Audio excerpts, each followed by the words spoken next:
Commission. This is a commission that looks into the welfare, security, comfort of members of Parliament in this House, of the Senate, together with the members of the Secretariat. Honorable Speaker. Honorable Speaker, a matter that is of great concern to my side of the political divide is that the police unilaterally withdraws security of members of this coalition, Honorable Speaker, each time there is a difference expressed as a matter of objectivity from the side of this coalition, Honorable Speaker. And as the chair of the commission, Honorable Speaker, I'd wanted to invite you to help us address this matter, because security of any member of this parliament is just as important as the other member, Honorable Speaker. Last week, members amounting to about 20 from our coalition had their securities withdrawn, and we haven't had any response or any word from the Parliamentary Service Commission, Honorable Speaker.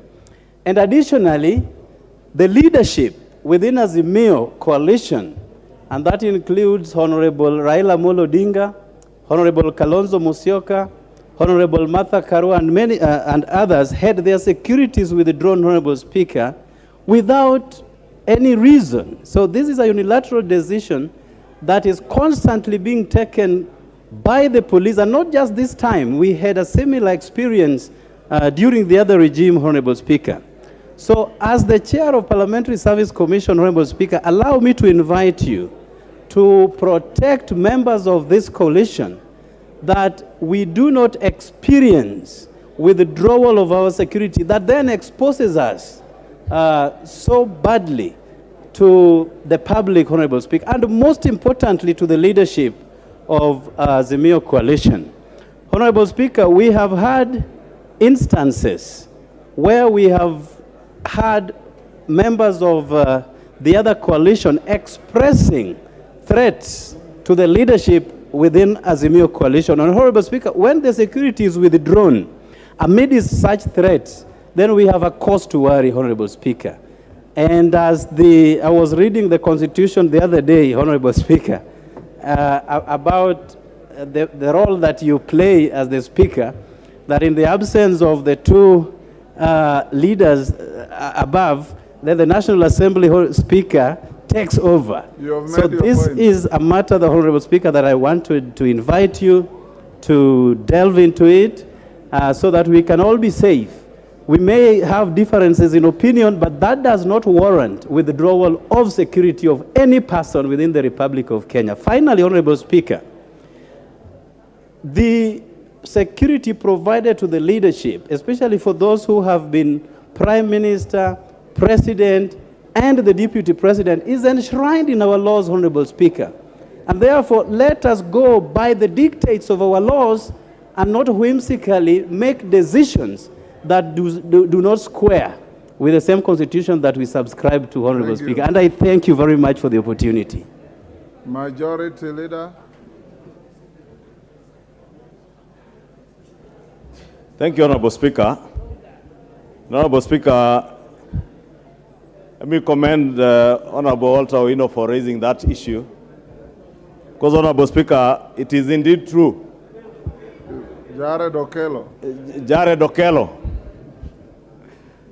for the member for Nyando.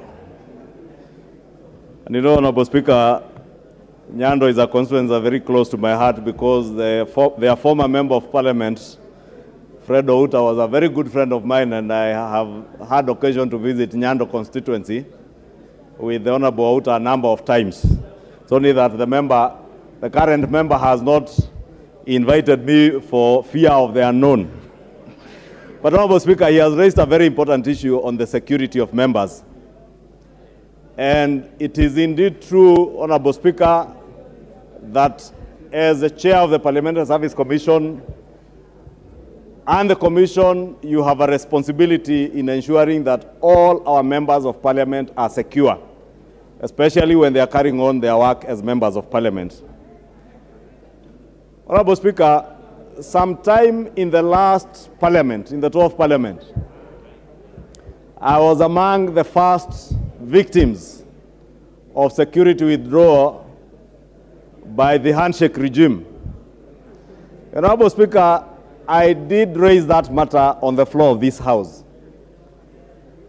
And I remember then a number of our friends who were supporting the handshake regime, especially those within ODM, celebrated the withdrawal of my security and that of other members who they then, in a very derogatory manner, referred to us as Tanga-Tanga. And they told us you cannot be given security to Tanga-Tanga with. But Honorable Speaker, I will not fall into that category of celebrating the apparent withdrawal of security officers to members of parliament. However, Honorable Speaker, we must also responsibly use, Honorable Speaker, if you can protect me from the Honorable Babu Owino and the team around you. And the party leader, Jubilee. Yes. Honorable Speaker, I was saying I want to avoid the route taken by my colleagues in ODM to celebrate the withdrawal of security. But I was also saying, as much as Honorable Speaker, we are entitled to security. And I remember that time they told us that you are secure. You don't need policemen. The police have ensured that everybody within the country is secure. Okay. And we stayed for almost 4 years without security, Honorable Speaker, because of our political persuasion. And I would never support the withdrawal of a member of parliament security on account of his political persuasion. However, Honorable Speaker, we must also, as members of parliament who enjoy that rare privilege, that when most of our constituents are being terrorized by thugs and there is rampant insecurity around the country, we enjoy that rare privilege of having armed officers with us almost on a 24-hour basis. And Honorable Speaker, it is a rare privilege given to us by the people of Kenya, and therefore must not be taken away by anybody. However, Mr. Speaker, we also have a duty and obligation to make sure that we do not in any way or manner misuse those security officers. And Honorable Speaker, there have been occasions where members of parliament, and I'm aware, Honorable Speaker, there is already a member of parliament whose security officer was disarmed on account of misuse of the firearm. And Honorable Speaker, our officers are charged with the responsibility of protecting us to be able to execute our duties as members of parliament without fear or without being intimidated by anybody in the streets. But our officers are not given to us, Honorable Speaker, to protect us in violent demonstrations and protests. I think, Honorable Speaker, when I listened to the Cabinet Secretary of the Interior on Monday, he did direct officers to ensure that there is law and order in Nairobi and in other urban centers where we had been threatened with violent protests, Honorable Speaker. And therefore, when the Cabinet Secretary and the Inspector General of Police, on account of the Public Order Act, says that you have not conformed to the law, you have not informed the police on where you want to picket, what roads you want to use, what times, and he says the police and directs the police as the Inspector General of Police to ensure that there are no violent demonstrations and protests, then we want to use our officers who are armed to face off with the other armed officers, Honorable Speaker. We are calling for anarchy in the country. And as much, Honorable Speaker, as I said, I would not celebrate the withdrawal of security on any member, not even Honorable Nyikal, or the Honorable John Mbadi, or even Babu Owino, who even has a record of misuse of firearms himself, and is still guarded by an armed officer, Honorable Speaker. I will never, and I shall never stand to support the withdrawal of their security. But we must act responsibly as leaders. We cannot be leading youthful young men who are touching vehicles, trailers on the southern bypass, matatus, and Honorable Speaker, the matatu that was touched by goons from Kibra on Gong Road belonged to a young man from Ondire village in my constituency. That young man tells me he's still struggling to repay his loan. Therefore, Honorable Speaker, when it is us as leaders who are using police officers seconded to us to protect us, to intimidate other police officers not to carry out their duties. And Honorable Speaker, it is sad. And I said it here, Honorable Speaker, and some of the people who are crying in ODM today were the first people to shout me down when I said it was rather perturbing to see a person the stature of a former president commandeer goons and him with armed security standing next to him and goons chasing away police officers who are carrying out their constitutional and legal mandate, Honorable Speaker. And we're only putting our country in danger, Honorable Speaker, if we allow these things to happen.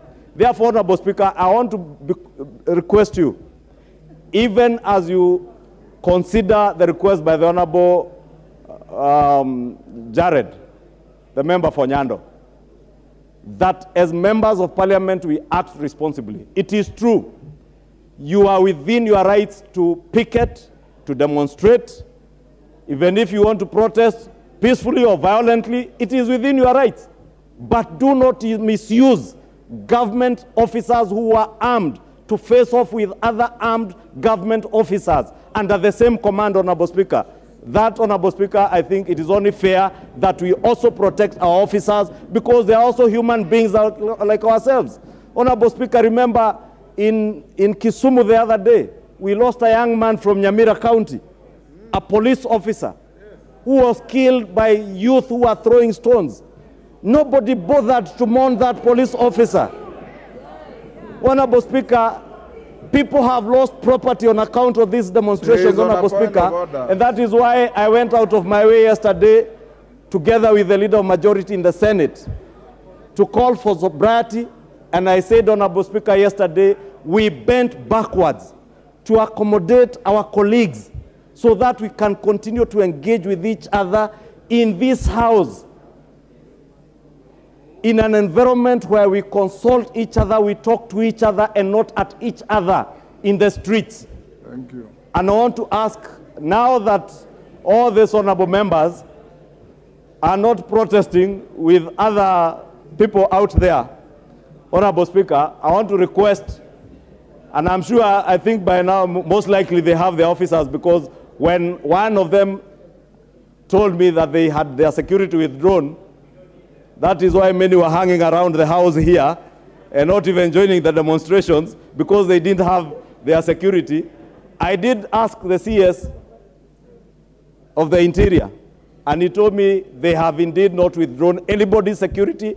They have only asked their officers not to participate in protests and demonstrations. Therefore, maybe just by way of information, to inform the member for Nyando that officers were only instructed by their commanders not to participate in violent protests, but to protect the lives and property of the people of Nairobi. And Honorable Speaker, finally, let me congratulate and thank the leadership of the minority, because when we engaged, and Honorable Speaker, it is good to indicate to the country that indeed we have been in engagement with the minority leadership and the leadership of ODM and the other parties within Azimio, including the party leader of Jubilee, the Honorable Sabina Chege. We have been engaging, Honorable Speaker, and even over the weekend when we engaged, we indicated that we were more than willing, Honorable Speaker, to get back to the negotiating table. But we said from our side in the Kenya Kwanza coalition, we are only going to engage on the table of negotiations, but not in the streets. And we did implore on our colleagues over the weekend, and even as late as Monday night, to call off the demonstrations, and I congratulate and thank them for calling off the demonstrations, because that is the mark of leadership. We are all elected, and I want to say we are capable in this house. And without preempting debate, Honorable Speaker, I know there is also the talk of extra-parliamentary, inter-parliamentary, within parliament, bipartisan approach. I want to encourage all the members of a bipartisan team, ably led by the Honorable Tiende Amolo and the Honorable Gitonga Rugara, that we have the ability and the capacity to engage on all the matters that shall come before that committee and be able to resolve these issues without having to throw words at each other, without having to protest, without having to blackmail the country using violence and violent protests. Honorable Speaker, we can indeed engage here and be able to resolve all these issues. And I want to trust that the Honorable Murugara, our Chair Jailak, his colleague, co-chair, the Honorable Tiende Amolo, will now steer these discussions in the right direction to ensure that we never ever have to engage again in the streets. And in closing, Honorable Speaker, may I take this opportunity to ask the Interior Ministry and the Inspector General of Police if there is any member of Parliament whose security has been withdrawn, Honorable Speaker, for other reasons, they should consider reinstating that security. But I must re-emphasize, please let us not misuse our officers. If you want to go for demonstrations, if you want to go for other errands at night, allow your officer to go home to his family and take care of yourself and your other business at night. And even in the streets, take care of your business alone, not with armed police officers. With that, Honorable Speaker, I thank you. Honourable members, I honestly don't want to open debate on this. He is the majority leader representing government, and he has said if there are any security details withdrawn, he is advising the minister to return them. I will give Senior Counsel Tiende Amolo 1 minute, Senior Counsel. I don't want to open an endless debate on this. Thank you, Mr. Speaker. Mr. Speaker, I have tremendous respect for Honorable Chungwa, leader of majority. But my problem with him is that he probates and reprobates. He says good things, and immediately after that good things, he says another very bad thing. And sometimes he says them without information. The first point of information, Honorable Chungwa, is that the police officer who died is not from Nyamira. He was from my constituency, a place called Nyakongo in Rarieda, the late Brian Oduor. And the second point of information is that he was not beaten by goons or by anybody. He was run over by the very same Land Cruiser that he was commanding, and I have the autopsy report. And in fact, we have sought compensation from the police for killing my constituent. Now, if you allow me 1 more minute, Mr. Speaker, on the substantive issue, I just want to confirm it's not a matter of speculation, as Honorable Chungwa might be saying. It is true that our security was withdrawn.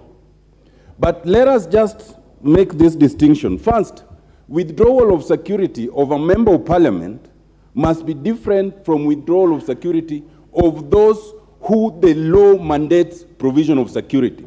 Like you, Mr. Speaker, when you retire, you are entitled to security. And it cannot be a matter of discretion of anyone. So a former vice president, a former prime minister, and people of that caliber are by law entitled to security. That cannot be withdrawn, and it's not a matter of discretion. When it comes to a member of parliament, Mr. Speaker, there is good reason why members of parliament have security. And in fact, this matter has been affirmed even by the High Court in a constitutional petition. So I want to suggest to the Honorable Chungwa that when you address this matter, do not address it and then you add but. That you may be entitled, but only if you do the following. That is not the case. I want to assure Mr. Honorable Chungwa, I have always stood firm. In the last parliament, I was firm. When our security was withdrawn, when some of the security of those who were perceived to be against government then was withdrawn, I've always maintained that a member of parliament is entitled to security at all times, irrespective of what they say. If a police officer misuses their firearm, there's provision of how to deal with it. The Police Act is very clear. But you cannot stand here and say that some members of parliament who engage in violent demonstration, there is no single member of parliament in this house who has engaged in any violent demonstration. So you cannot then come and start saying that if you engage in violent demonstration, and in any event, exercise of a constitutionally provided right cannot be irresponsible.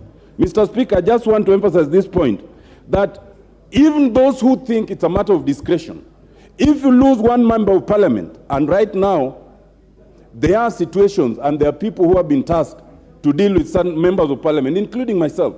Losing one member of parliament, it is these same people who will be crying on how much money you're using to do the by-election. So, Mr. Speaker, what I wanted to invite you to do is to make a very firm finding that irrespective of where you are, whether you are in government or not, minority or majority, a member of parliament is entitled to security until and unless there is misuse, in which case they are dealt with under the Police Act. Thank you, Mr. Speaker. Yes, Didymus, what's your point of order? I rise on point of order number 91, that a member shall be responsible for the accuracy of any facts which the member alleges to be true and may be required to substantiate any such facts instantly. Honorable Speaker, the honorable member for Rarieda has claimed that some people have been tasked to eliminate certain members of parliament. This is a very weighty allegations which the honorable member should be called upon to substantiate. And he is a senior counsel, he's a senior lawyer in this country. Even though I am aware that he's the one who misled the Kenyans through the committee of experts in drafting some of the very useless chapters in our constitution now, and is again, he should be called upon to substantiate or withdraw them.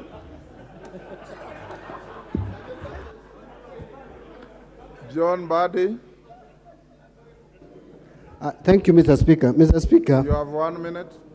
Just a minute. Yes. Let me then choose what to say. Yes. Mr. Speaker, I wanted to put emphasis that where an act of parliament confers a benefit, privilege, or whatever it is to an office, that must be respected. And Mr. Speaker, I was telling Honorable Ichung'wah that this law that confers the privilege of security to former Prime Minister, Deputy President, former speakers, is a bill that I personally sponsored in this house. And I was telling him I cannot allow that and sit in this house and see the law that I brought, that anybody urinating on law that I brought to this house.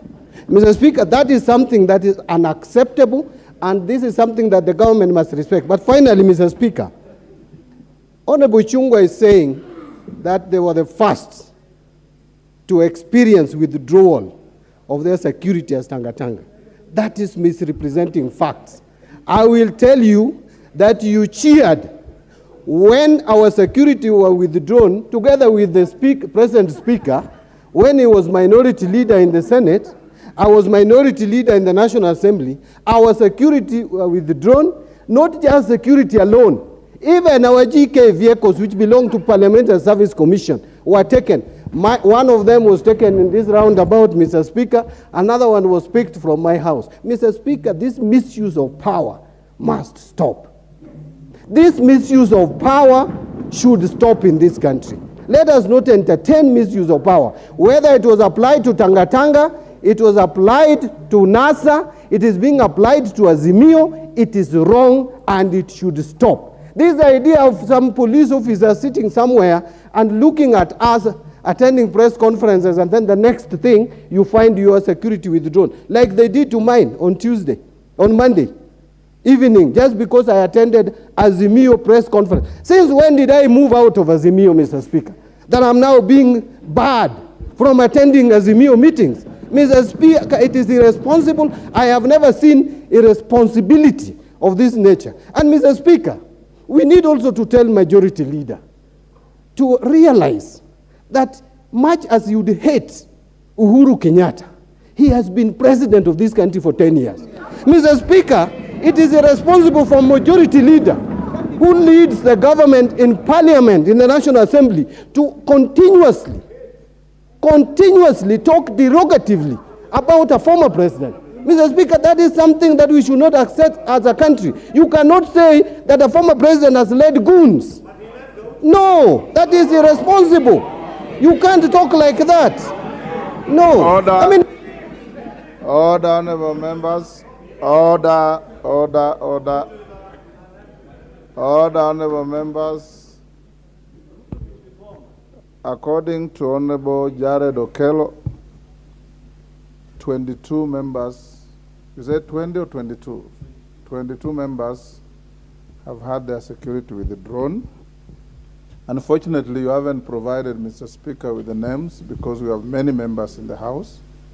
If you can care to give the names of the affected members, I'll then direct the Leader of Majority to get in touch with the Internal Security Minister to ensure that members are secure.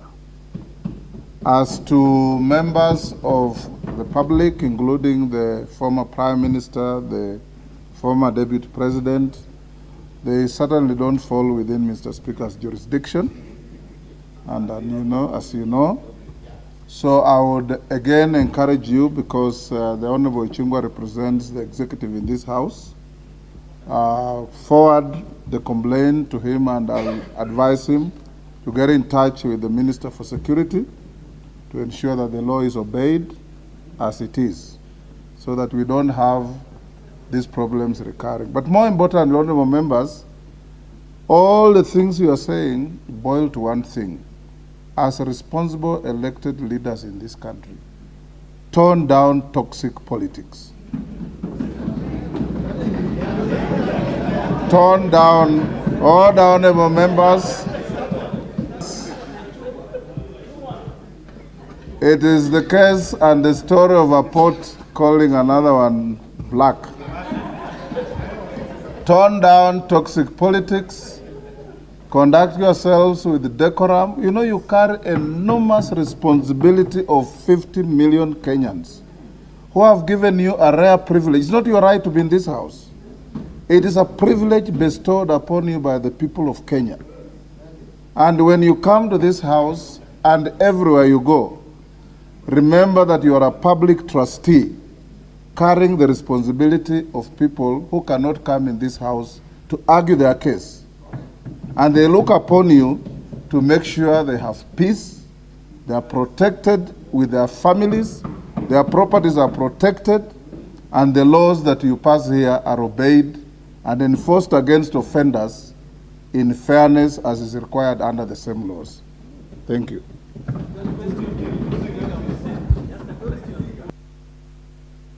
Order, Jared, that matter is closed.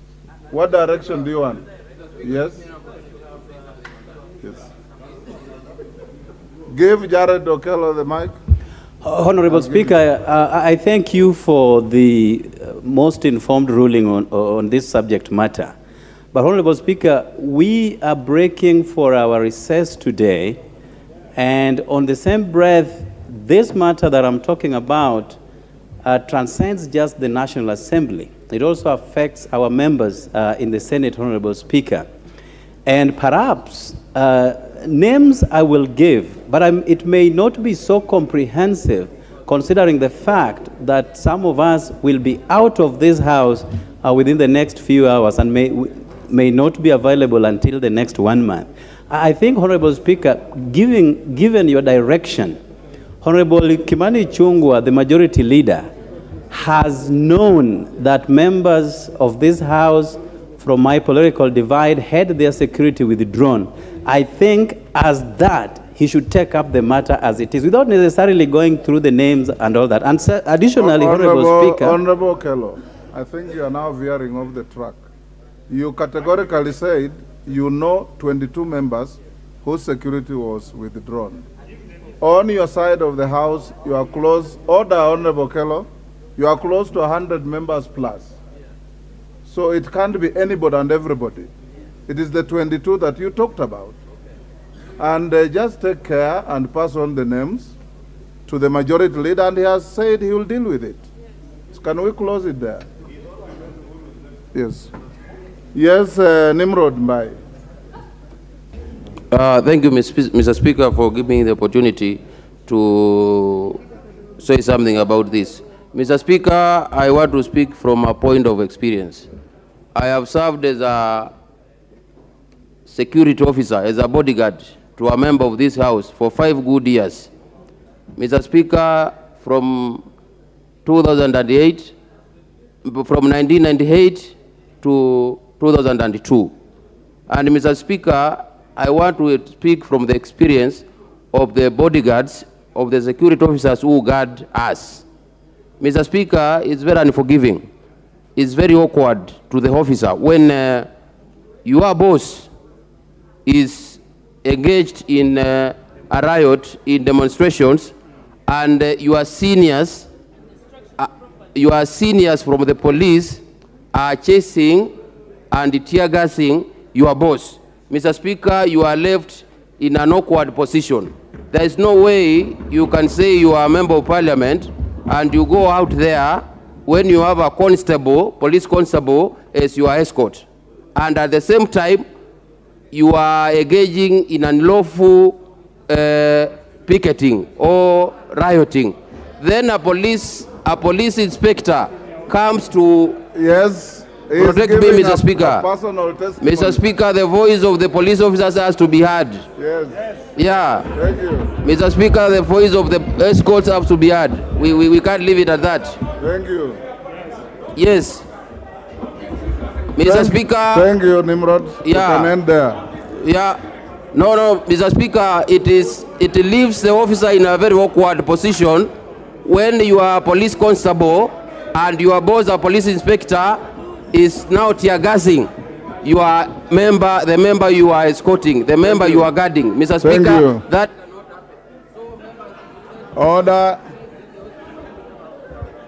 honorable members, you know very well that very few of you are as candid as Nimrod Mbai, who can stand before you and tell you that he was a police constable guarding a member of parliament. We must salute him for that candor.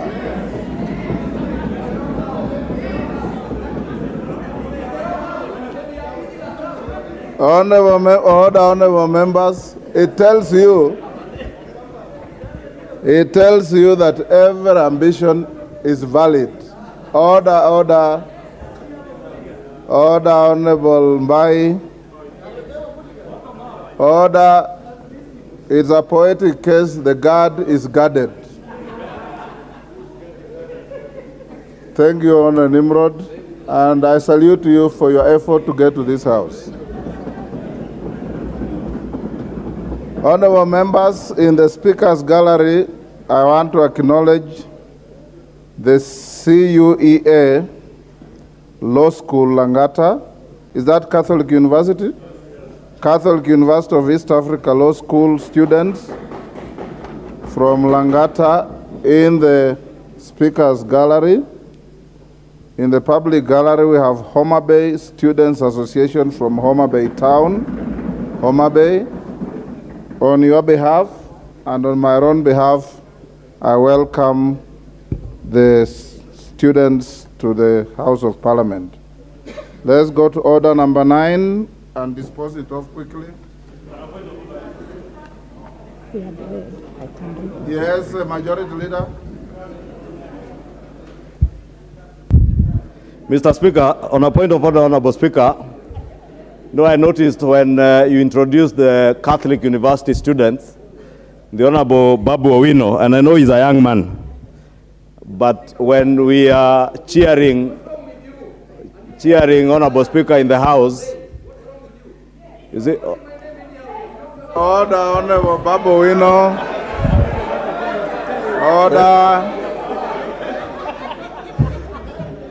Order, honorable members. Order, honorable members. Order. Go ahead. Honorable Speaker, Honorable Speaker, we are a house of order and decorum. Honorable Speaker, why I rose on a point of order is because I noticed something and is rather uncalled for, the tirade by the Honorable Babu Owino. Because it is a fact that he's a young man and he's a young parliamentarian. And he's an example, he ought to be an example. He ought to be an example to those young students in the gallery. Honorable Speaker,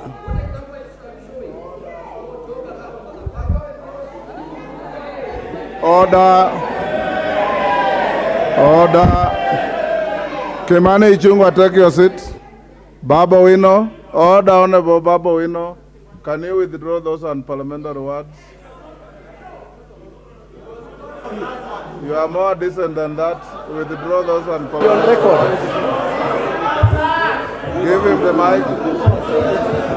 Honorable Speaker, I withdraw, but I don't apologize. Honorable Babu Owino, you've been a senior student leader. Those students in the gallery on the speaker's side, on the public gallery, look at all of you here as an example for mentorship and to emulate. Even in the heat of the moment, avoid using unpalatable words that your families are watching, the whole country is watching. It is not right. That matter will be closed there. Go to order number 9. Order number 9, procedural motion, reduction of publication period for a specified bill. Honorable Chairperson, Departmental Committee of Finance. Thank you, Honorable Speaker. We have gone to the next order, so he has hardly moved anything, so there can't be anything out of order. Go on. Thank you, Honorable Speaker. For the record, I am a young person, aged 34 years of age, serving my second term, and I'm not afraid to be called a young person. I beg to move the procedural motion number 9 about reduction of publication for a period of specified bill, that pursuant to provisions of standing number 120, that this House resolved to reduce the publication period of the finance bill, the National Assembly Bill number 14 of 2023, from 7 days to 6 days, Mr. Speaker. Honorable Speaker, we are guided in this House by our Constitution, and Article 118 talks about public access and participation. And if I would read, Honorable Speaker, that the Parliament shall conduct its business in an open manner, and sitting and those of committees shall be open to the public. Honorable Speaker, it is a consideration of the Committee of Finance and National Planning that if this is not, if we don't reduce our publication period from 7 days to 6 days, we would be disadvantaged in listening to the entire public on the matters contained in the finance bill. Honorable Speaker, this is the first finance bill of the 13th Parliament, and this is the first tax policy that is going to be passed by this Honorable House of that in Parliament. So it is our considered view that if this House kindly considers reduction of the publication period from 7 days to 6 days, it will give us sufficient time to listen to all members of the public and make sure that public opinion is considered in the passage of the finance bill of this financial year. In that, I beg to support, to move, Honorable Speaker. Thank you. Who is seconding you? I ask the Honorable Makilap, one of my key members in my committee, to second. Thank you, Honorable Speaker. Makilap. Mr. Speaker, I second. Honorable members, I propose the question. Order, Honorable Kainan, take your seat. I propose the question, which is that pursuant to the provisions of Standing Order 120, this House resolved to reduce the publication period of the Finance Bill, National Assembly Bill number 14 of 2023 from 7 days to 6 days. I'll now put the question, which is that pursuant to the provisions of Standing Order 120, this House resolves to reduce the publication period of the Finance Bill, National Assembly Bill number 14 of 2023 from 7 days to 6 days. As members of that opinion say aye. Will those of the contrary opinion say nay? Nay. The ayes have it. Next order. Order number 10, the County Government's Revenue Raising Process Bill, National Assembly Bill number 11 of 2023, first reading. A bill for an act of parliament to provide for the process to be followed by county governments in the exercise of their power under Article 209 and 210 of the Constitution to improve, vary or waiver taxes, fees, levies, and other charges, to establish the Interagency Transitional Committee and for connected purposes. Thank you. Next order. Order number 11, the Finance Bill, National Assembly Bill number 14 of 2023, first reading. A bill for an act of parliament to amend the laws relating to the various taxes and duties and for matters incidental thereto. Thank you, honorable members. Honorable members, when I finish the ruling I'm going to deliver now, we will reorganize the order paper and go to order number 13, that in the opinion of Mr. Speaker and the majority leader who moved the motion, this motion has been sufficiently debated, and we should take steps to move a closure so that the question on it is put, and then we'll go back to order number 12. Honorable members, I have a ruling on replacement of the Deputy Minority Whip. Honorable members, you will recall that on Thursday, 13th April 2023, I issued a communication notifying the House that I had received a letter from the minority leader, the minority party through the leader of minority party, Honorable Pio Wandai, de-whipping the Honorable Sabina Chege, MP, as the Deputy Minority Whip. I also did inform the House that I had received another letter from the member for Nakuru Town West constituency, the Honorable Samuel Arama MP, seeking the recognition of the Jubilee Party as a parliamentary party within the meaning of the standing orders. You'll also recall, honorable members, that during the particular sitting, I made reference to two letters dated 21st September 2022, received from the Honorable Jeremiah Kioni, who signed off as the Secretary General of Jubilee Party. The letter sought to notify the House of the leadership of the Jubilee Party and its nominee to the Speaker's panel outside the framework of its coalition. On account of the weight of the matter, I allowed members to make general comments to inform my guidance to the House.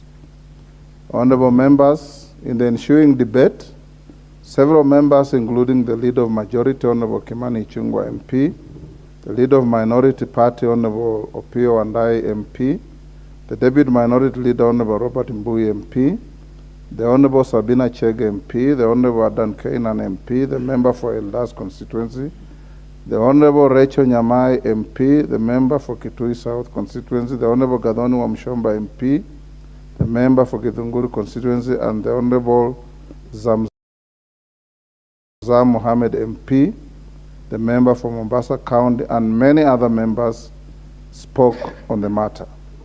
Notably, honorable members, the Honorable Sabina Chege observed that her proposed removal from the position of the Deputy Minority Whip was contrary to Article 47 of the Constitution, which grants every person the right to administrative action that is lawful, reasonable, and procedurally fair. Additionally, the Honorable Chege was of the view that the proposed removal contravened Article 236(2)(b) of the Constitution, which requires that due process of law should precede any removal from office. Honorable members, I wish to inform the House that since reserving this matter for a considered ruling, my office has received further correspondence from the Jubilee Party, signed by the Honorable Chege as the Acting Secretary General of the party. In the correspondence, the Honorable Chege has conveyed certain changes to the leadership of the party, including the appointment of a new party leader. The letter raises issues on who the bona fide officials of the party are. I note that the letter is copied to the Registrar of Political Parties, who I trust will exercise her mandate appropriately. Honorable members, from the foregoing, I have distilled the following 3 issues requiring my guidance. 1, whether the proposed removal of Honorable Sabina Chege as the Deputy Minority Whip is contrary to Articles 47 and 236B of the Constitution and the due process of law. 2, whether the proposed replacement of the Deputy Minority Whip complies with the standing orders of this House. And 3, whether the Jubilee Party is a parliamentary party within the meaning of the standing orders.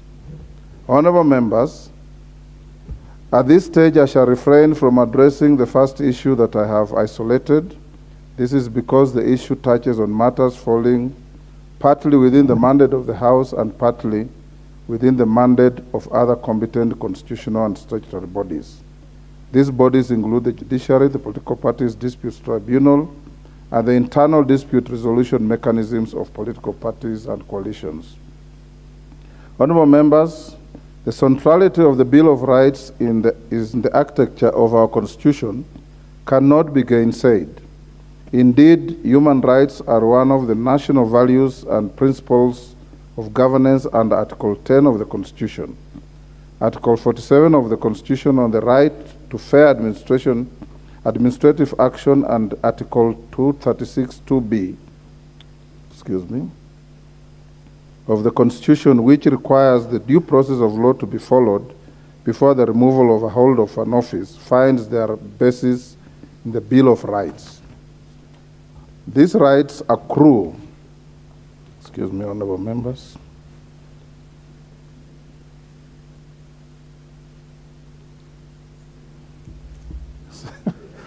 don't worry about that. These rights accrue to every person, including members of this House, and cannot be limited except in the manner provided for under Article 24 of the Constitution. Honorable members, whereas Article 22 and Article 165 of the Constitution confer the exclusive jurisdiction to determine the question of whether a right or a fundamental freedom in the Bill of Rights has been violated, Article 3 of the Constitution obligates the Speaker to uphold, defend, and respect the Constitution. It is noteworthy that under Article 20 of the Constitution, the Bill of Rights binds all state organs and persons. Pursuant to Article 21 of the Constitution, every state organ is under a duty to observe, respect, protect, promote, and fulfill the rights and fundamental freedoms in the Bill of Rights. In this regard, where a question arises touching on the possible violation of a member's fundamental right or freedom, the Speaker cannot fold his arms and fail to act in blindness of the express requirements of the provisions of the Constitution and that I have cited. However, honorable members, I have observed earlier, addressing this issue exhaustively requires the involvement of other competent constitutional and statutory bodies besides the Speaker. Whereas the Speaker may make interim interventions to facilitate the continuity of the business of the House, the final interpretation and enforcement of the rights and freedoms lies with the judiciary as outlined under Article 165 of the Constitution. Honorable members, on the second issue, I note that Standing Order 20A4 provides that a decision of a parliamentary party replacing its whip or deputy whip shall be communicated to Speaker in writing. In the case of the minority party, the decision is to be communicated by the leader of the minority party. Please note the emphasis of the standing orders on the use of the word replacing. Further, Standing Order 20A5 obligates the Speaker to convey the decision of a party to replace its whip or deputy whip as soon as practicable following receipt of the decision. Members at the door, take your seats. Take the nearest seat.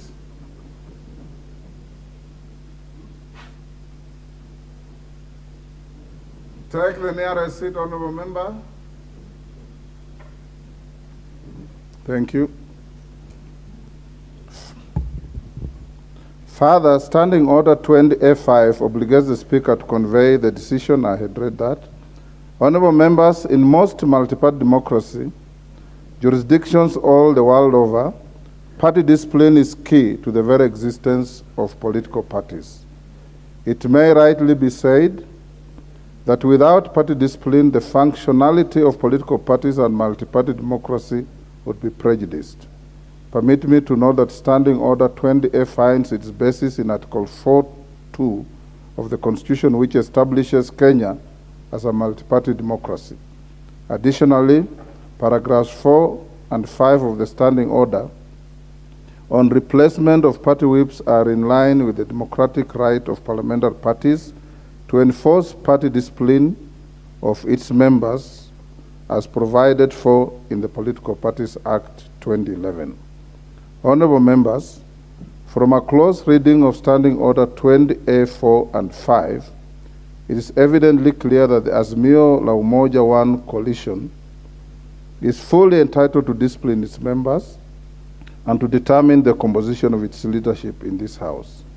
The only condition to the exercise of this right is that it has to follow the process prescribed under the Standing Order 20A. Excuse me again. Honourable members, I have a bit of cold, so bear with me.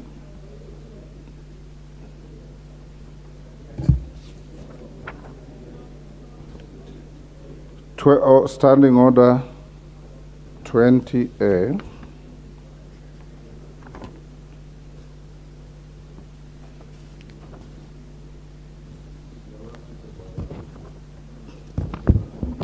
Pardon? Yes. 20A. Honourable members, during yesterday's afternoon sitting, the leader of the minority party submitted that the Speaker should not be seen as interfering with the manner in which a parliamentary party elects to organize its affairs. I cannot agree more, and I have no intention of interfering with any party. Indeed, honourable members, this is the accepted practice, particularly in the Commonwealth. Honourable members, an examination of precedents from parliaments in comparative jurisdictions lends itself to the adoption of a delicate approach in resolving internal party matters in the chamber of the House. In New Zealand, the arrangements for the appointment of whips are internal matters for the respective parties to determine on condition that the Speaker is advised of the appointment of whips. This is from the Parliament of New Zealand, Standing Order 35(1)B. Similarly, in South Africa, the National Assembly of South Africa was recently confronted with a leadership and decision-making dispute in the Pan-Africanist Congress of Azania Party. In the matter, PSC had one seat in the National Assembly which was filled by the nomination of a certain Honorable Nzwanele Nyoto, who had already been sworn in as the party's representative in the House. Subsequently, honorable members, a dispute arose within PAC or PSC regarding its leadership, and there was uncertainty about communicating the membership of Honorable Nyonso and consequently who should represent the party in the National Assembly. The guidance provided to the House by the Speaker was as follows, and I quote, "The Speaker has no authority to adjudicate internal party disputes about membership to the National Assembly or its leadership. Neither the Speaker nor the House gets involved in political party matters. It is neither for the Speaker nor a House of Parliament to decide which is the legitimate leadership structure of a political party. It would be incorrect for either the Speaker or the House to recognize one structure as the legitimate leadership of a political party, the PSC, over another." Honorable members, you'll agree with me that the foregoing guidance of the Speaker of the South African Parliament is relevant to the questions that confront us today, including the question which formation of the Azimio coalition of the Jubilee Party the Speaker should recognize in this House. Honorable members, the determination of political party disputes is best left to the competent authorities outside Parliament as envisaged by law. This House passed the Political Parties Act, whose provisions you are all aware of. The House, or indeed the Speaker, ought not to be called upon to arbitrate party matters. In the case of party leadership in the House, the Speaker only communicates party decisions as received through the authorized persons. It should not be lost to us that the question of who the authorized persons are with respect to the Jubilee Party is one of the issues lingering. Honorable members, party whips are and have been an invaluable cog to the continuity of parliamentary business. Erskine and May, a renowned authority on parliamentary procedure, notes that, and I quote, "The efficient and smooth running of the parliamentary machine depends largely upon the whips."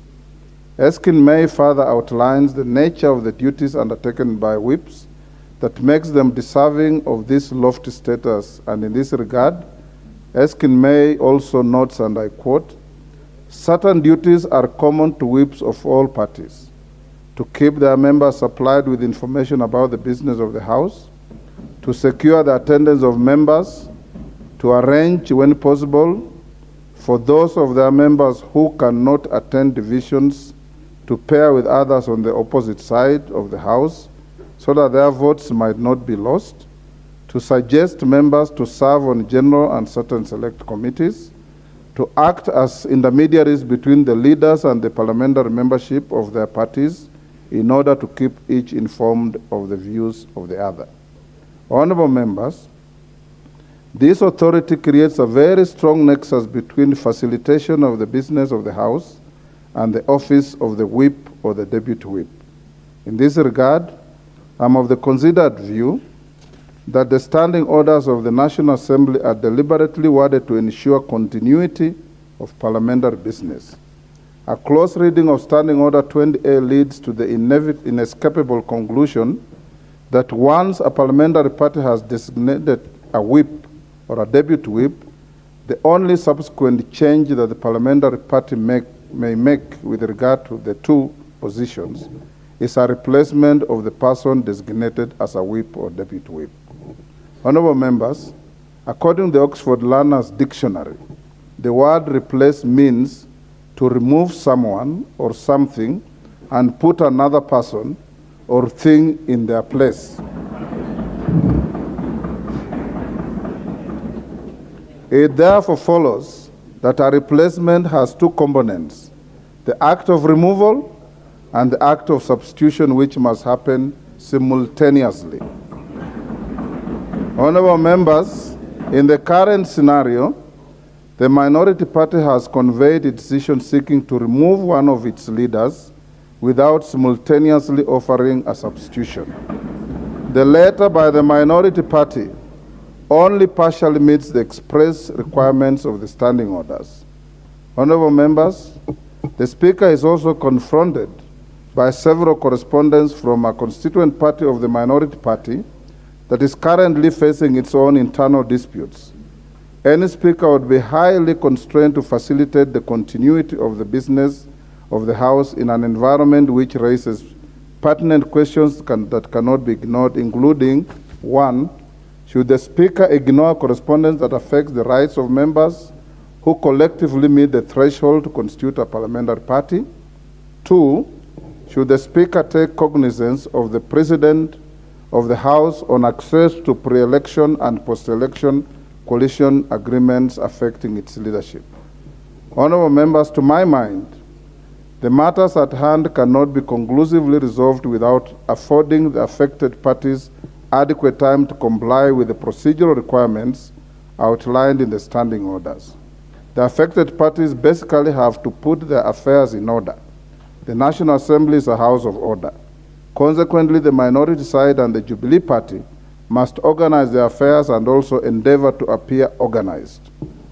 As per the calendar, Honorable members, as per the calendar, the House is scheduled to adjourn at the end of the sitting today for the May recess. I'm inclined that we allow the minority party and the Jubilee party 30 days within which to put their affairs in order.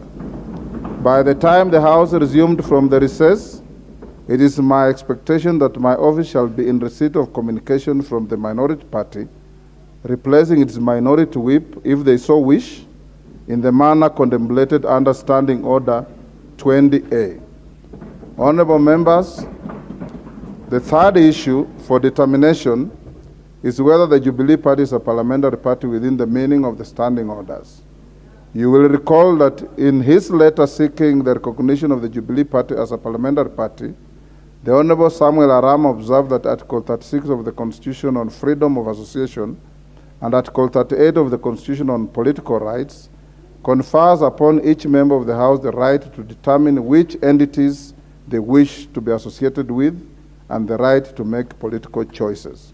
Honorable members, Standing Order 2 defines a parliamentary party as a party recognized by the Speaker as a parliamentary party pursuant to Standing Order 20A, recognition of parliamentary parties and designation of leaders and whips. Standing Order 20A1 provides that the Speaker shall recognize a party or coalition of parties consisting of not less than 5% of the membership of the National Assembly as a parliamentary party. Honorable members, 5% of the membership of the National Assembly is 18 members. From the records that the House has and the Speaker's office has, the membership of the Jubilee Party in the National Assembly comprises 28 members. 28. In this regard, and pursuant to Standing Order 2 and 20A1, the Jubilee Party meets the threshold to be recognized as a parliamentary party. Whereas the Jubilee Party meets the threshold to be recognized as a parliamentary party, however, I am hesitant to invoke the provisions given the myriad correspondence received from the party with respect to its leadership and the persons authorized to communicate on its behalf to the Speaker. Honorable members, in summary, my guidance is as follows. 1, that the communication received from the minority party with regard to the replacement of the Honorable Sabina Chege as the deputy minority whip is incomplete and therefore does not comply with the requirements of the Standing Order 20A of the National Assembly's standing orders. 2, that I hereby grant the minority party a period of 30 days from today within which to convey appropriate communication on the replacement of its minority whip if it wishes. 3, that whereas the Jubilee Party meets the threshold to be recognized as a parliamentary party pursuant to Standing Order 20A1, I am hesitant to invoke this provision given the myriad correspondence received from the party with respect to its leadership and persons authorized to communicate on its behalf to the Speaker. I also give them a similar time to put their house in order. Honorable members, I take this decision conscious of the fact that as your Speaker, my duty is to uphold the Constitution, any law, and the standing orders to the extent to which they relate to the management of the business of the House. It is not the duty of the Speaker to be involved in the management of the internal affairs of any political party, and the Speaker does not wish to do so. I thank you.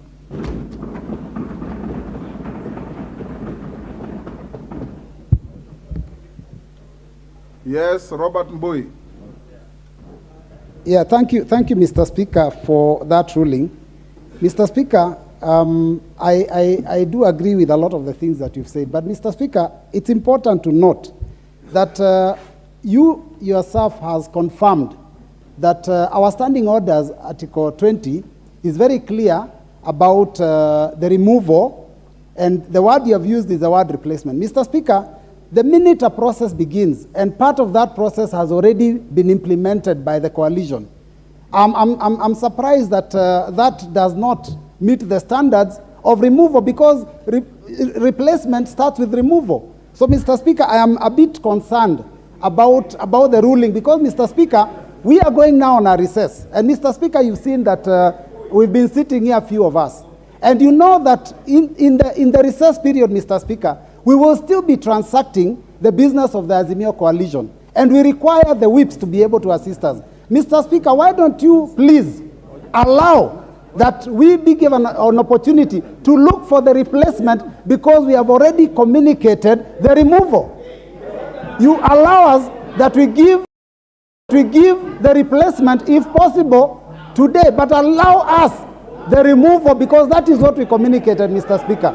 That is all we are asking, that you allow the removal and then allow us an opportunity to provide the replacement, Mr. Speaker. Honorable Mbui, the ruling is very clear. I have given you a clear direction. Go and make the correct communication. And I've given you the period within which we are in recess. And the ruling of the Speaker is not subject to debate and will not be qualified. Thank you. Honorable Minority Leader. Thank you, Honorable Speaker. You are about to comment on something you didn't hear. Well, I had a substantial part of the communication as Speaker. I was standing there. You did notice me. I was from some other meeting. Okay. To do with the bipartisan engagements. Go ahead. Mr. Speaker, what the gist of your ruling has got two legs. One, if I heard you correctly, is that... You have a duty to hear me correctly. Yes, is that the Azimio coalition needs to go back and put its house in order. That is one. And two, that relax, Honorable Chepkonga, just relax. And the two is that under the standing order 20. Sorry, there's a point of order from... But I'm on a point of order. Mr. Speaker. No, you are not on a point of order. I just gave you time to speak. Thank you, Mr. Speaker. Mr. Speaker, you know that's why you never said. He says he had 50%. So the other 50% he never had. So he is misleading himself. Secondly, Mr. Speaker, I note my very good friend, Mr. Honorable Mbui, and both of them, Mr. Speaker. I know they are not lawyers. In the strict terms, once a ruling has been given by a court of law, and as you know, Mr. Speaker, you have the powers of that of a high court. One is the high court, one is the judge has delivered a ruling. If you are unhappy, Mr. Speaker, you can go and appeal. But there is no appeal here, Mr. Speaker. You cannot sit on an appeal. You cannot sit on an appeal on your ruling, Mr. Speaker. You are right. Mr. Speaker, you are a very respectable lawyer. You should not allow anybody to comment on your ruling at all. In fact, you should rule them out of order. Mr. Speaker, this will be the first one in the Commonwealth where the ruling of a speaker has been appealed on and the speaker himself is sitting on an appeal. Mr. Speaker, it doesn't happen. In the common law, it doesn't happen. Order, honorable members. The honorable Chepkonga is right, but I've given Honorable Wandai. I believe that you are not challenging the ruling. Neither are you. You know, Mr. Speaker. Yes. I have been in this house now. This is my third term. The Honorable Chepkonga had the misfortune of missing the last term, so he needs to relax. Mr. Speaker. Yes. My point was. Make your point. My point was that on the second matter of my communication to you with regard to the replacement of the deputy minority whip not being complete. The Speaker, with all due respect, we have a difficulty agreeing with that position. But be that as it may, the Speaker, that as it may, the Speaker, once we initiate the process of replacement of our deputy minority whip, understanding Order 20A, it would have been advisable that you confirm first the removal of the Honorable Sabina Chege to give us opportunity to make her replacement form. Order, Honorable Andai. Order. Take your seat, please.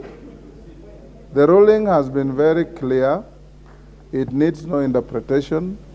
The wording of the standing order is plain English. It talks of replacement. Your letter talks of removal. Removal is not replacement. Replacement is to take out one and put in the other. I have said that very clearly. And your right to do that has not been taken away. And you will not be engaged in either analyzing, that you can do out there in the coffee shop, but not on the floor. Analyzing the ruling of the Speaker, that is not allowed under standing orders. Challenging the ruling of the Speaker, that is not allowed. And in any case, you have said you only had part of it. I'll avail the whole of it to you to read and understand it, and then you can make your comment. You can write to me if you wish. Majority Leader. Thank you, Honorable Speaker, and let me begin by congratulating you on that otherwise Solomonic ruling. Honorable Speaker, it's clear that as much, Honorable Speaker, that you are not in this House when we enacted these standing orders, Honorable Speaker. If I can allow those walking out to do so quietly.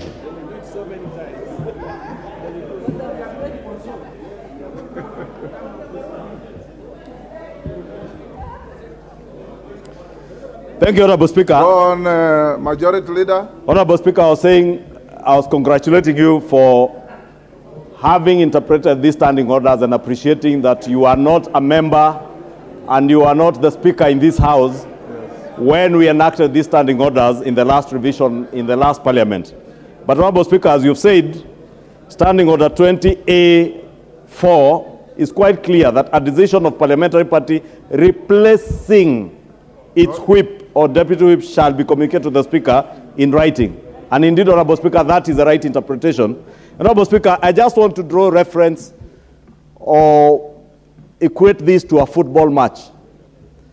When you substitute or you replace a player, you do not remove and do not put in another player to play. And therefore, that was a gist of this Standing Order 20A4. That you shall not remove without replacement, but you shall replace, as is akin in football matches where you substitute a player.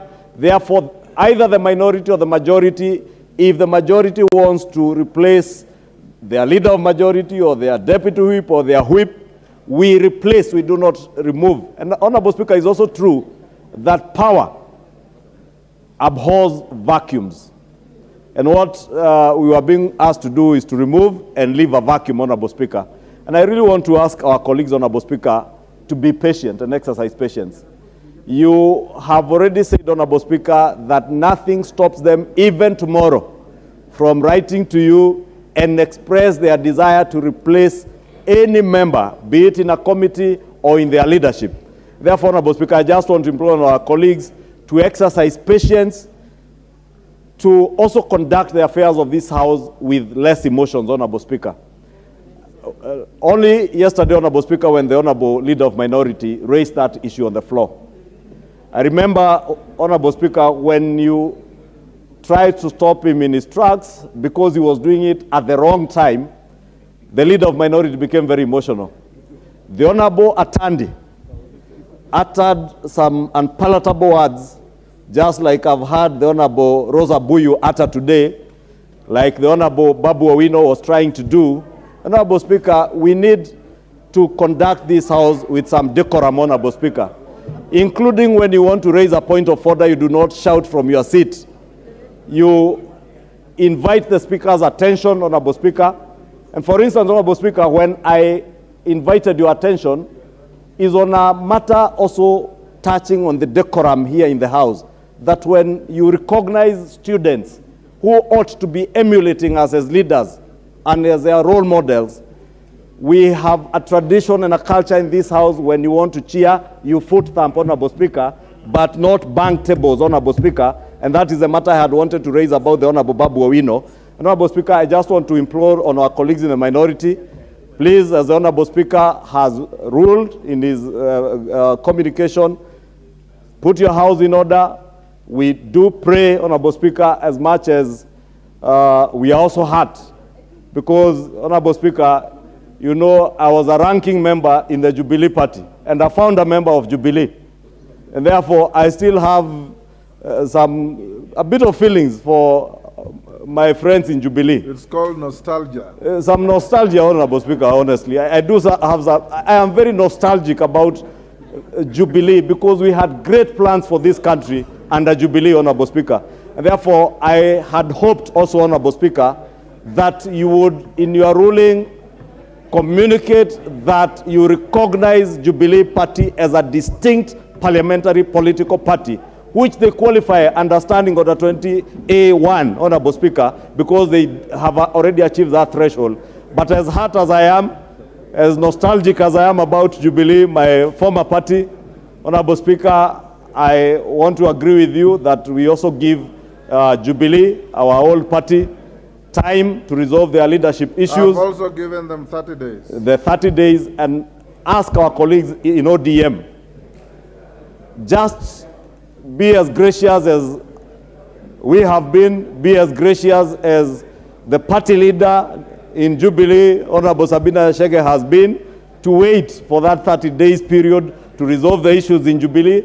I pray and hope that even within the Azimio coalition, you will be able to resolve the issues that are within your coalition, so that we engage here as leaders who can engage on the basis of the policies that we espouse for those of us who are in government, and you in the opposition or in the minority on the basis of the alternative policies that you espouse, that you will sell to the people of Kenya as a better alternative, and that we can only do when we engage in this house.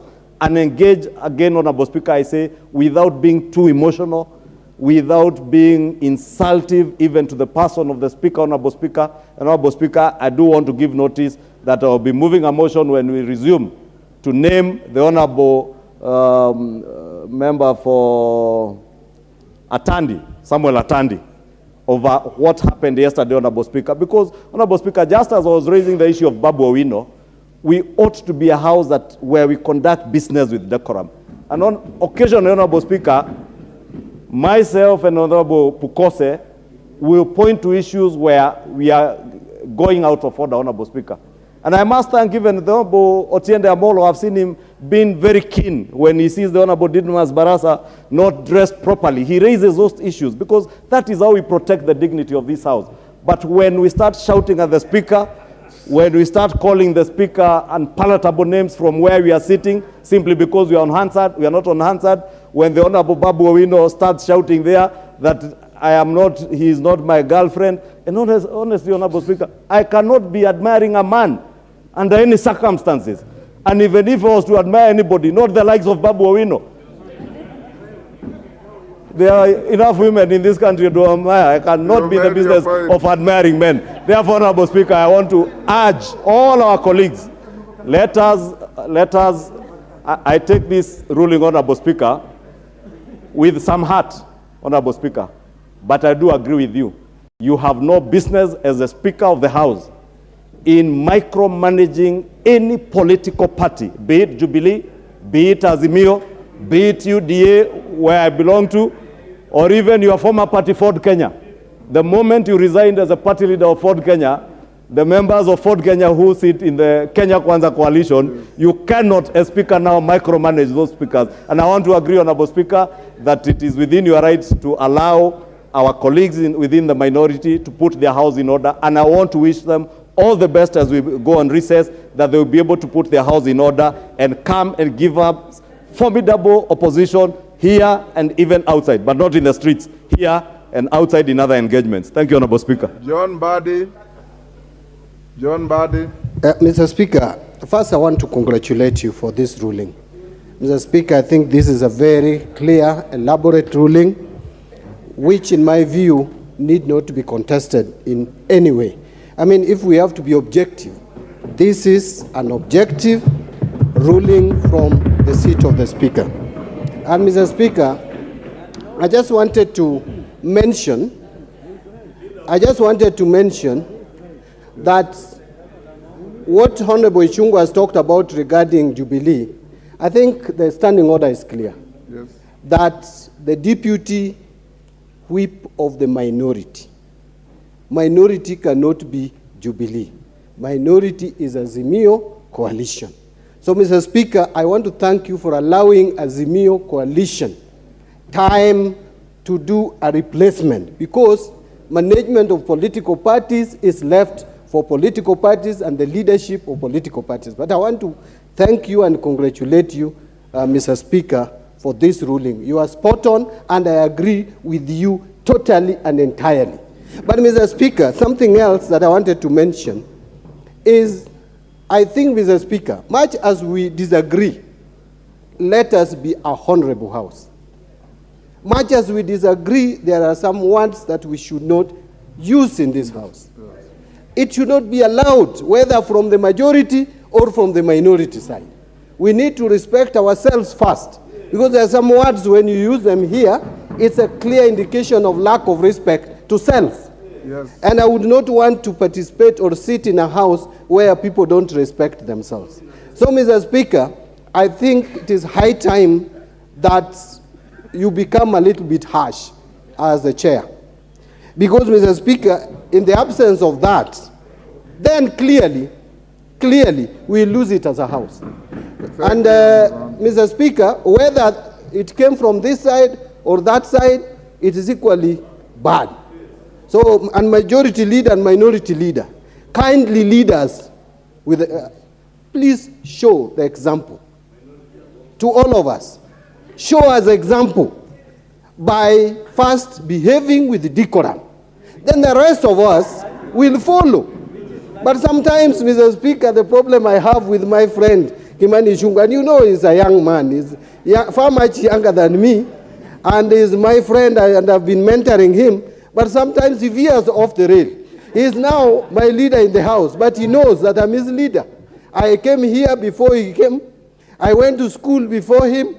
I became an accountant before him. So, Mr. Speaker, in all aspects, he has a lot to learn from me. Thank you. So, Mr. Speaker, it's giving me the image that I'm training someone who is untrainable. I have been training the majority leader for a very long time. I want him to lead this house, Mr. Speaker, on a serious matter. You lead this house.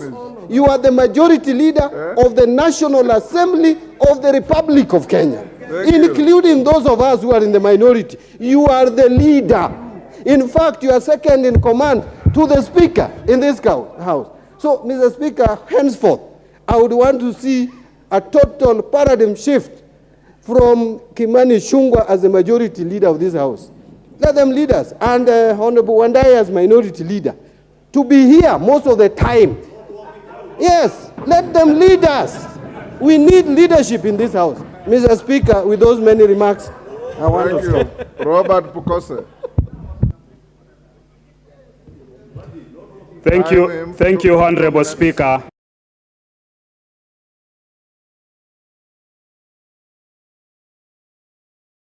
Based on past practices in this House, normally once a Speaker has delivered a ruling, you cannot be able to appeal directly, but you are allowed to make some comments. Yes.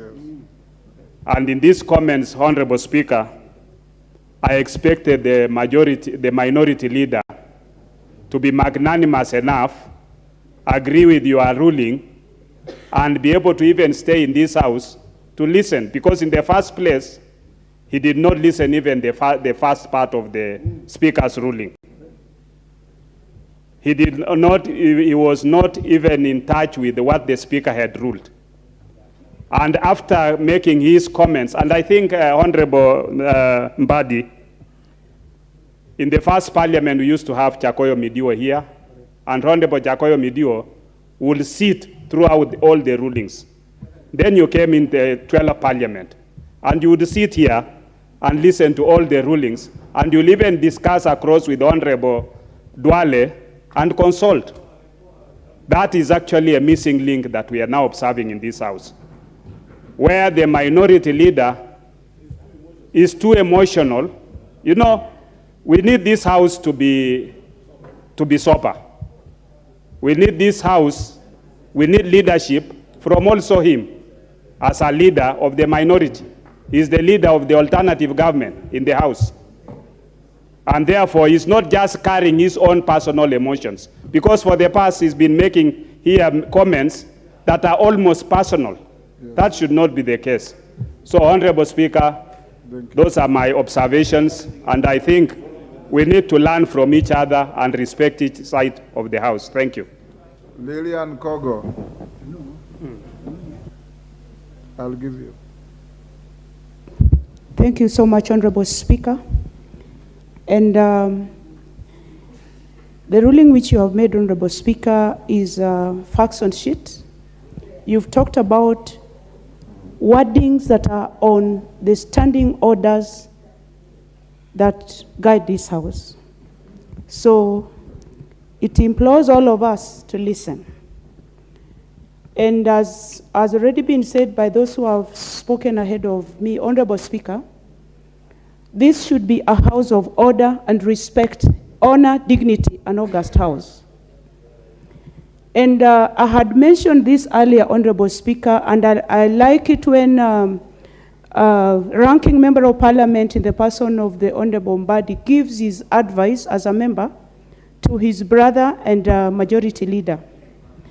But I also wonder, Honorable Speaker, because more often than not, I realize that the majority speaker has the space to speak whatever time he wishes and on whatever matter and for whatever length of time. But it is sad, Honorable Speaker, that the majority leader speaks on anything and everything. Scarcity creates value. How I wish that on certain matters, the Honorable Ichung'wah would go without mentioning names of members as the majority leader. Because you're dealing with members of parliament who are also politicians. And when they are adversely mentioned in the House, Honorable Speaker, they are bound to answer. And this is what creates chaos. If we would have our majority leader and our minority leader sit together, I think this House would take better direction in terms of its debate and our responsibilities to the nation. I thank you, Speaker. Morogara. I'll give you. Thank you very much, Mr. Speaker. Have a minute each, please. Mr. Speaker, allow me to laud your ruling. I have listened to it carefully, to every word you have actually pronounced, and I got to say I was in agreement fully in all matters of fact and in all matters of law.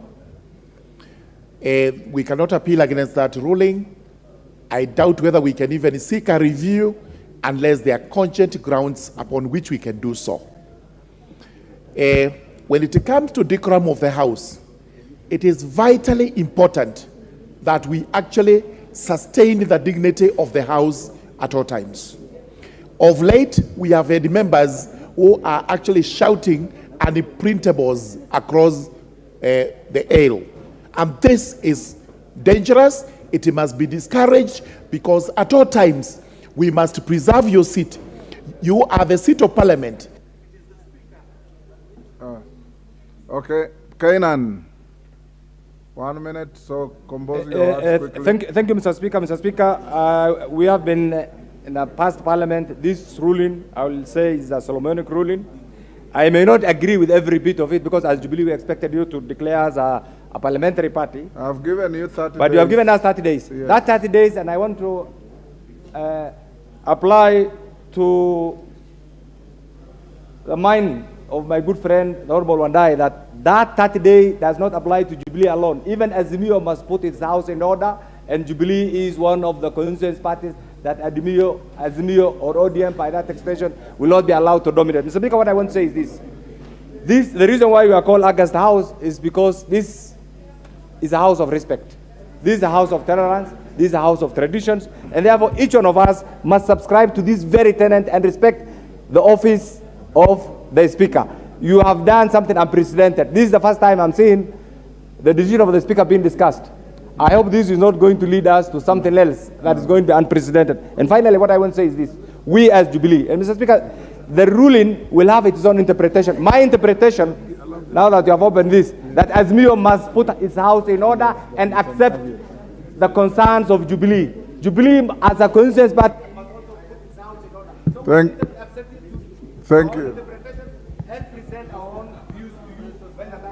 you. Thank you. Honorable members, I want us to end here so that we go to other business. I just want to echo the words of Honorable Mbadi and the seniors in this house, Kainan, Mbandi,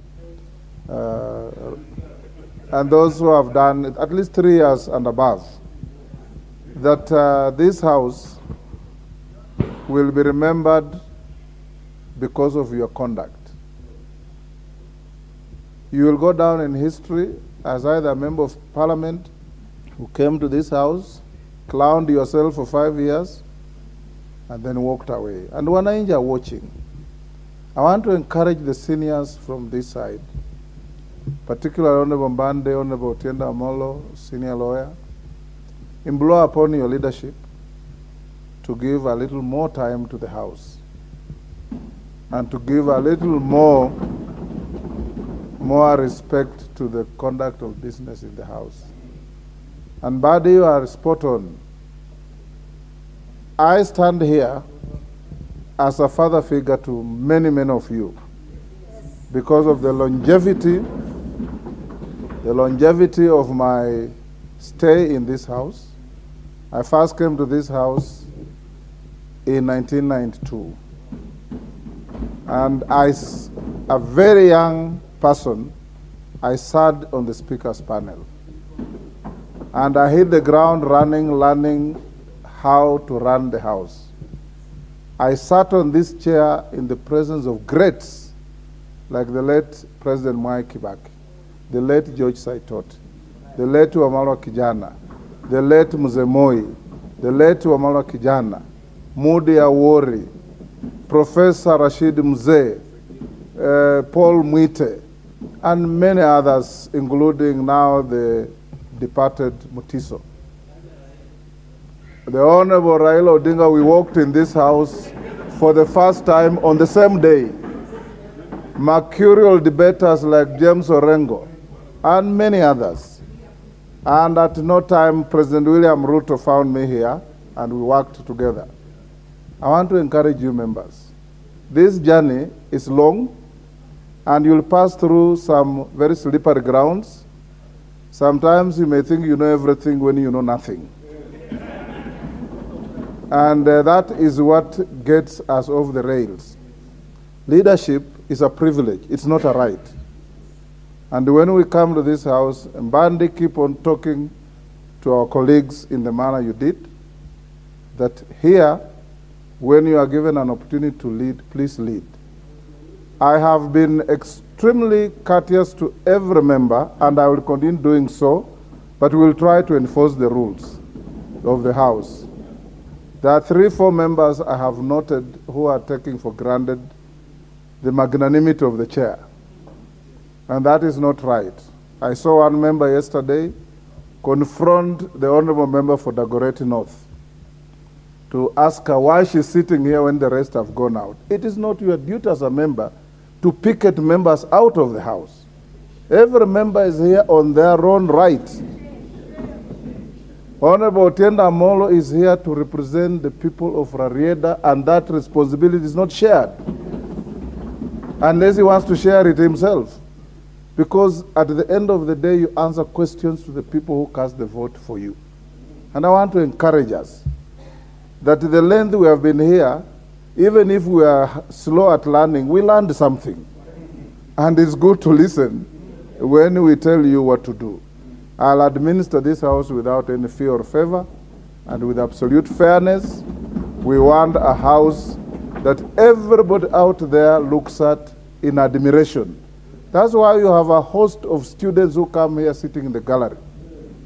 when your students who are your children sit up there and hear the words that the Honorable Babu Wino uttered here on the floor, they shudder. They shudder. And I want to encourage Honorable Mbadi, Honorable Tienda Molo, Honorable Kainan, you are the seniors. Talk to these young colleagues and tell them that sometimes you may be quick to answer, quick to speak, but the good book of the Lord, the Bible says, always be quick to listen and slow to answer. You will be able to get away with many things. Next order. Kaluma, I'm told you are also senior. Order number that. And I acknowledge that. Next order. Order number 13, motion. General debate on the proposal to Parliament to consider amending the Constitution and the standing orders.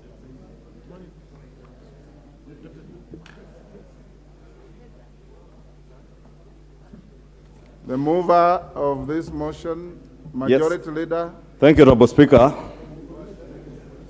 And I beg to reply to the motion on the general debate on the proposal to consider the constitutional amendments and our own standing orders, Honorable Speaker. Honorable Speaker, as you did mention, we have indeed interacted with this motion for the better part of this session, and indeed even went ahead to amend the standing orders, and that is why in the last 3 weeks we have been able to have cabinet secretaries in plenary, and this is part of the issues that we were in this particular motion, Honorable Speaker. Honorable Speaker, I'm also aware, and I had an engagement this morning with the Cabinet Secretary Aisha Jumwa, the former Member of Parliament for Malindi, on the question of the 2/3 gender rule, and I am aware that all our women parliamentarians have been keenly following this debate, and indeed following the work that is also going on elsewhere in the executive and with parts of our civil society. And I did attend a forum by our women parliamentarians at Radisson Blue Hotel sometime last month, but one, Honorable Speaker, on this question of the 2/3 gender rule. Therefore, Honorable Speaker, as much as we did even establish the ad hoc committee, I want to plead with those members under the chairmanship of Honorable Chepkonga and the other leaders in the Senate to ensure that you now embark on the real work of ensuring that the 2/3 gender rule question is now resolved and constitutionally, and also the issue of creation of the office of the leader of official opposition. And indeed, Honorable Speaker, as the Honorable John Buddy has said, as you have said, it is time that we got good and courageous leadership in the House, leadership that will not abrogate their responsibilities by walking out of the House. We need leaders who will be able to lead the opposition and the minority side, whether they are outside the House or inside the House. And that's why I strongly support this proposal to create the office of the leader of official opposition, Honorable Speaker, because this gives the country an opportunity to hear those alternative policies and ideas that could be alternatives to the government that is in office at any particular time. And Honorable Speaker, as many members said when they were contributing to this debate, the office of the leader of official opposition is not being created for any particular individual. This is an office that is being created for posterity, to deepen and enhance our democracy, Honorable Speaker. And I want to appeal to the ad hoc committee members here and those in the Senate to indeed work with utmost speed to ensure that we get constitutional amendment bills before the House when we resume for the next session of this, the next part of this session, Honorable Speaker, of this 13th Assembly, Honorable Speaker. Honorable Speaker, as I did mention, the question of the 2/3 gender rule, Honorable Speaker, is something that we have tried over the years and failed almost close to 4 times. I want to believe, Honorable Speaker, now with the goodwill that I listened to as all members contributed, both here in the Senate, Honorable Speaker, that we will see the realization or the actualization of this 2/3 gender rule in this 13th Assembly. Honorable Speaker, on the question of NGCDF, I know, Honorable Speaker, and I'm aware that there are still court cases before our judiciary. And even as those go on, Honorable Speaker, it is important that we entrench our NGCDF funds in the Constitution so that in future, neither the GAF, the National Government Affirmative Action Fund, NGCDF, or even the proposed Senate Oversight Fund will ever be challenged in court on the basis of those funds being unconstitutional. Honorable Speaker, in conclusion, let me just join what the Speaker was saying in imploring on all of us as leaders that as much as we want to create other offices like that of the leader of official opposition, Honorable Speaker, and in line with what the Honorable Speaker has done in his ruling, asking on our minority side to put their house in order, and even our old party Jubilee, that even those of us who have, serve now in the minority and enjoy that rare privilege of leading those in the minority, and congratulate many of these members in the minority who never followed their leadership in staging a walkout. Honorable Speaker, as the Speaker and as Honorable John Badi has said, let us lead from the front. Let us come to this house because we are paid, Honorable Speaker, by our constituents.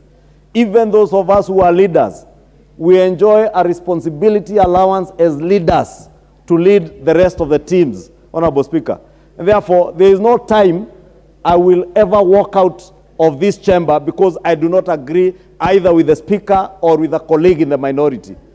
And even some of the issues that have been raised, for instance, by the Honorable member for, not Rarieda, the Honorable member, what's her name, the lady? I've forgotten her name, Honorable Speaker. Lillian Gogo, Honorable Speaker. There is absolutely nothing with a member mentioning the Honorable Zamzam by name. My name is mentioned in this house every now and then. Every member of parliament from the minority who wants to make their name out there, in their speech, they must mention the name of Kimani Ichung'wah or the leader of majority. And I allow them, and I don't get emotional about it. I bear a lot of insults from the minority, and I take it in my stride. I want to implore on the leadership in the minority to also have the patience and the emotional intelligence to be able to deal with both the membership that they are leading and even the membership on the side that I lead. And we exercise patience and that emotional intelligence to be able to decipher what is for this floor, what is for out there in the rallies, what is for the streets, and what is for the corridors of parliament. Even as we ask that we all conduct ourselves with utmost dignity, those throwing of barbs at the Speaker are things that we should never entertain, Honorable Speaker. So that even when we create this office of the leader of official opposition, we want this to be a respectable office.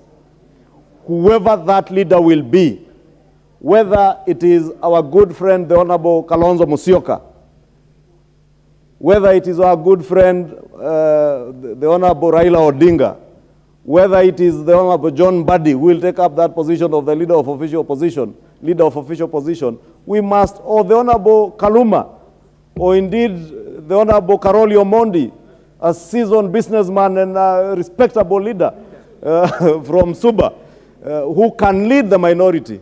If he takes up that position, we want to be able to hold him with esteem and respect. But respect, again, is two-way.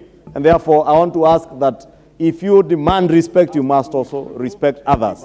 If you demand to be treated well, you must also treat others well. And therefore, I want to pray that as we conclude this debate on this motion, as I reply, Honorable Speaker, we will have time during the recess to have the ad hoc committee. The Honorable Chepkonga did inform me that they are scheduled to sit today.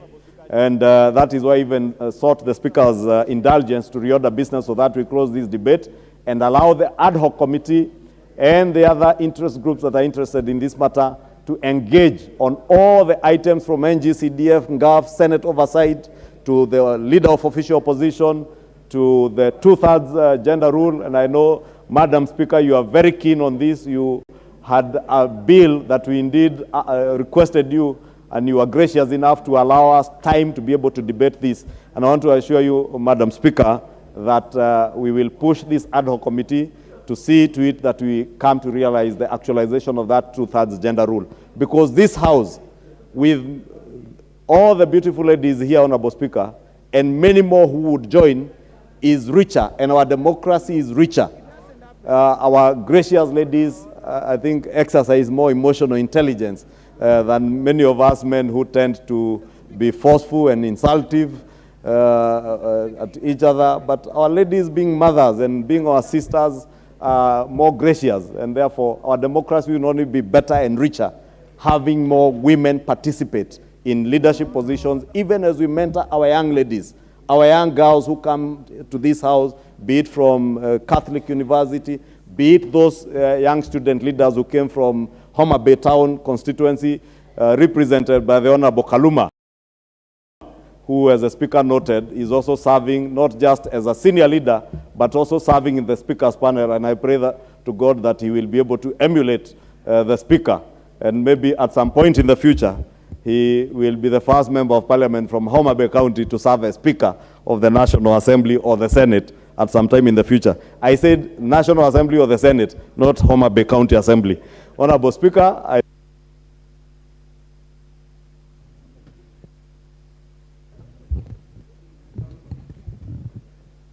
We'll put the question at the later time. So let's move to the next order.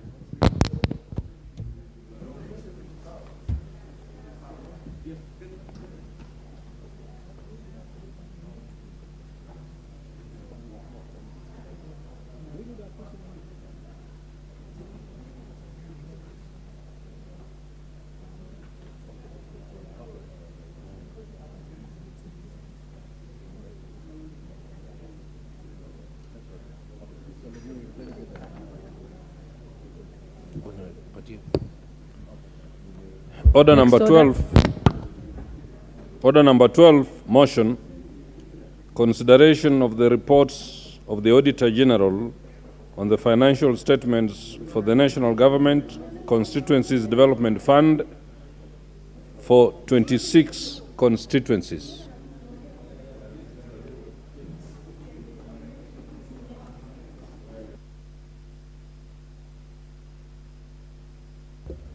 We shall resume debate on this.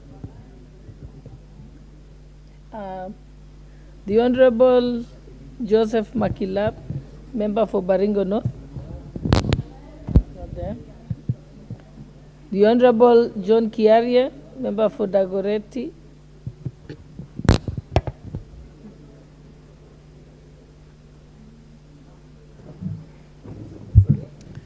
Thank you very much, Madam Speaker.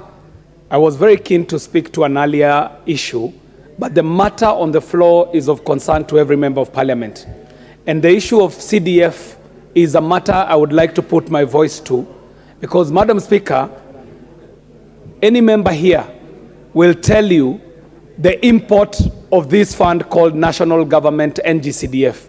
And in fact, if there is any one thing that this House should do, this House should actually take up CDF to the level of CDF 2.0. It is the Honorable Karue who brought up a fund that has become a spectacle.